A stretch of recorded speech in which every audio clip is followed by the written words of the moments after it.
За тэгэхээр англи хэлний мянган дүрм гэдэг ном бол миний одоо бичсэн 50 гаруй ном дотроос хамгийн одоо сор болсон өмнөө барьдаг үтгэл байгаа.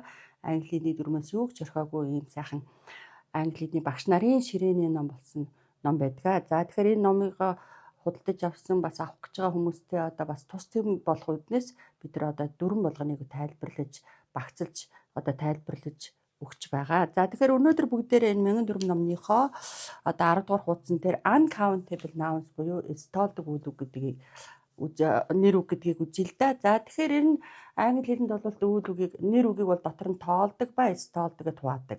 Тоолдог countable nouns гэдэг нь болохоор ширхэгчлэн тоолж болж байгаа юмыг хэлдэг. Өөрөөр хэлбэл 1 ширээ, 2 ширээ, 3 ширээгээ тоолж болж байвал энийг бид нэр тоолдог нэр үг гэж байгаа.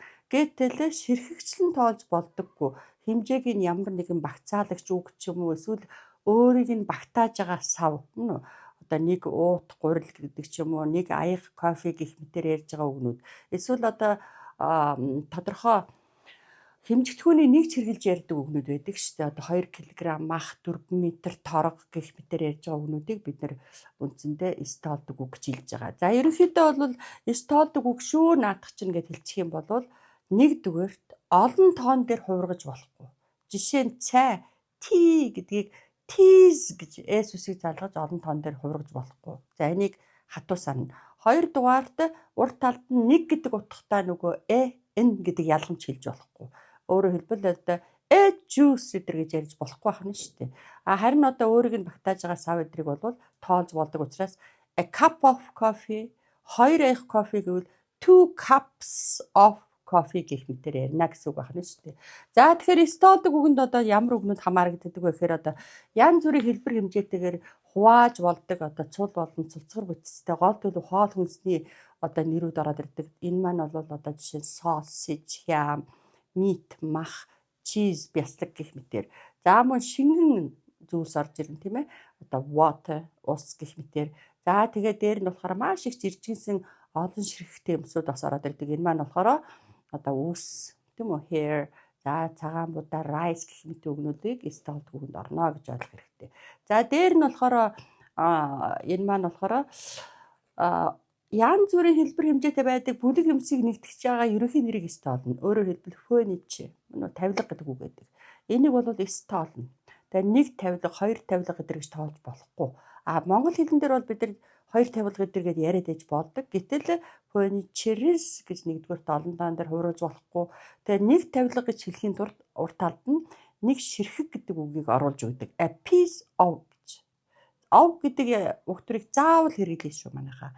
Одоо 4 meters of silk гэх мэтээр 200 grams of sugar гэх мэтээр ярина гэсэн үг. За тэгээд энэ дээр чинь бол одоо furnitures гэж ярьж болохгүй учраас 2 pieces of furniture гэх мэтээр одоо тоологддог болгож хэмжээ дамжааг нь илэрхийлдэг байна шүү дээ. За дээр нь болохоор одоо бид нэр тоологддог нэр үгэнд бол эд орж ирдэг. Эд гэдэг маань одоо орсоор материал гэсэн үг шүү дээ, тийм ээ. За тэгээ шил гэдэг ч юм уу. За ингээд одоо нөгөө эски гэдэг ч юм уу, шавар гэх мэтийн одоо материалууд бол эс орж ирдэг. Эстолдог үгэнд орно. За тэгэхээр эстолдог үгийг бол хэрэгэлдэг үг гэж байна. Мөн тоолдог үгтэйгээ хэрэгэлдэг үг гэж байдаг. Энийг бол дор бүрнээ тогтоогоод авчих хэрэгтэй. За тоологддог нэр үгэн дээр бол many олон гэдэг үгийг хэрэглэнэ. Many гэдэг үгийг эстолдог үгүүдээр хизээч хэрэглэж болохгүй. Many waters гэдэр гэж ярьж болохгүй. За тэгээд a lot of зөндөө олон, some хэдэн, several хэд хэдэн, a number of гэдэг чинь бас л хэд хэдэн гэсэн үг шүү дээ. Зүгээр number гэж байвал дугаар, тоо гэсэн үг. За гэтэл a number of students гэвэл хэд хэдэн оюутнууд гэж орчуулдаг. A few гэж цөөхөн гэд. За энэ үгийг бол эстолдог үгтэй хэрэглэж болохгүй. A few snow гэж ярьж болохгүй ш, цөөхөн цас гэж ярьж болохгүй. Тэгэхээр одоо энэ зөвхөн тоолдог үгтэй хэрэглэгддэг үгнүүд гэж байдаг. A large number of, a small number of, олон тооны, цөөн тооны одоо оюутнууд гэх мэтээр. Гэтэл эстолдог үгтэй хэрэглэдэг үгнүүд гэдээ бас байж байна. Эдгээр нь болохоор багцаалагч үг гэвэл мачиг зөвхөн эстолдог үгтэй хэрэглэнэ. Much snow гэвэл нэлээ их цас. A bit snow гэвэл жоохон цас. A little bit гэх юм бол ялимгүй жоохон.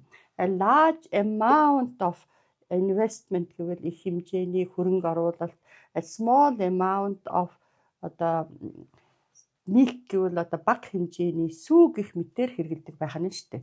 За энэ одоо дүрмүүдийг та нар баттахын тулд номныхоо 21, 22, 23 дугаар дасгалыг заавал ажиллаад тэгээд хариуг нь араас нь харна шүү. За дараагийнхаа хичээлээр бүгдээрээ баяртайгаар эргэж уулзъя.